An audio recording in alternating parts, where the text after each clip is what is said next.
If you are a franchisee with a development deal, whether you're a new franchisee or an experienced franchisee, this video is going to give you some things to think about and some things to ask for in that context. And if you don't watch it, you will risk getting saddled with some defaults that are going to cross over into your main business and cause you some real trouble. Something that our clients come to us about with occasional frequency is the requirement for them as franchisees to develop a certain number of stores over a set period of time. And historically, what the franchisors have done is said, okay, we will allow you to buy these 10, these 20, these 30, these 70 units, but in exchange for our agreement to let you do it, you have to also agree yourself that you are going to build this number of stores, X number of stores, and this is going to be the timetable. This also comes up at the outset of the franchise relationship. When people are buying a new franchise, the franchisor will often say, well, we'll give you a deal if you buy 3.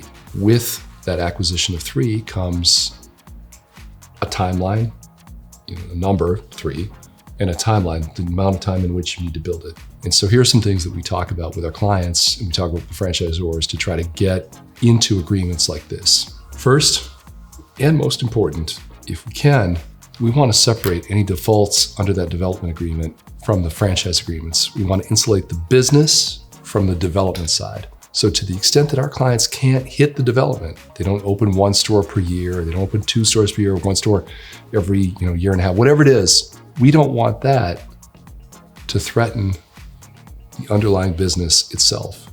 It's nice if it doesn't go the other way, but that's less of a concern because if you've got problems with your stores, you're not developing anyway. So if we can't get that, what we want to get into the development agreement are some cushion, some standards. If we fall off the cadence through no fault of our own, despite best efforts and working in good faith, that's not a default. It's not a default under the development agreement, and it's not a default under the underlying franchise agreements. It's also helpful if we can target some of the things that might come up as problems. And so we might drill down on, hey, if there are shortages, if there are cost overruns, if there are, if there's a hurricane, if there's, there's an earthquake. I don't know if they'll let us put pandemic in there anymore, but there's pandemic.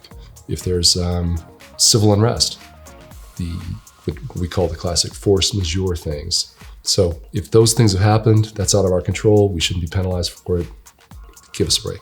I would add to this, if you are a new franchisee and you've got a development deal for 3 stores, 5 stores, whatever it is, from my perspective, if I'm looking at you as a new franchisee and I'm helping you, what I'm thinking about is that typically you haven't done this before.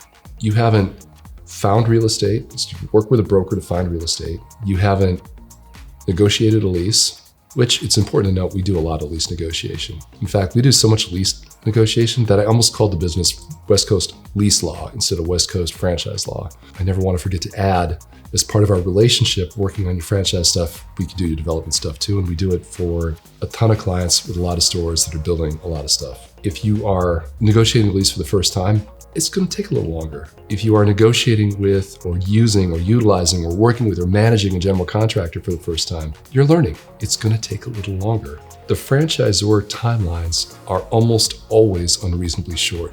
I'm not sure exactly why this is. I think it's because in part, there aren't really a lot of people at franchisors anymore who did the work and have built the stores and understand how long things take. That's not their fault, that's just their context. And so it takes someone like us at our firm to push back a little bit. Like, hey, can't do that fast. You cannot find a location, permit it, negotiate the leases, find a GC, get the financing, and build it out and open it staffed within 180 days. You can't do it.